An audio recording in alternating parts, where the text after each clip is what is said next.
বাংলাদেশ থেকে আসার পর খাওয়ার রুচি একবারেই চলে গেছে। আসলে বাংলাদেশের মজার মজার খাবার খেয়ে এখন কোনো খাবারই আর ভালো লাগছে না। তাই ভাবলাম আজকে ভাইরাল ডিম রেসিপিটা ট্রাই করি। তো এই ভাইরাল ডিম রেসিপি আমি আগেও ট্রাই করেছিলাম, আমার পেজে ভিডিও আছে কিভাবে বানাতে হয়। তো আজকে অনেক দিন পর আমার ভাবি আর ননদ বলতেছে ওরা কখনো ট্রাই করে নাই, শুধু ভিডিওতে দেখছে। তো ভাবলাম কেন না একসাথে আমরা সবাই আবার ট্রাই করি। তো এই তো যেমন কথা তেমন কাজ, আমি এই ভাইরাল ডিম রেসিপি মজার সালাডটা আমি বানিয়ে ফেললাম।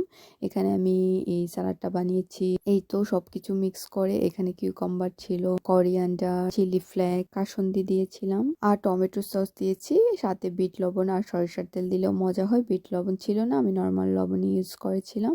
এখানে আমরা 6টা ডিম সিদ্ধ করেছি। তো আসলে এমনিতেই ডিম সিদ্ধ খেলে একটার বেশি কখনো আমি খেতে পারি না, বা এভাবে ডিম মশলা বানালে কিন্তু একের অধিকও ডিম খাওয়া যায়। তো এভাবে যারা ডিম খেতে ভালো লাগে না তারা এভাবে ডিম মশলা করে খাবেন, অনেক বেশি ভালো লাগবে। একের বেশি আপনারা ডিম খেতে পারবেন, আমি শিওর। অনেক লোভনীয় লাগছে। বানানো শেষ করে আমরা সবাই খেয়ে নিলাম, অনেক বেশি ভালো লাগলো। সবাই ভালো থাকবেন, আল্লাহ হাফিজ।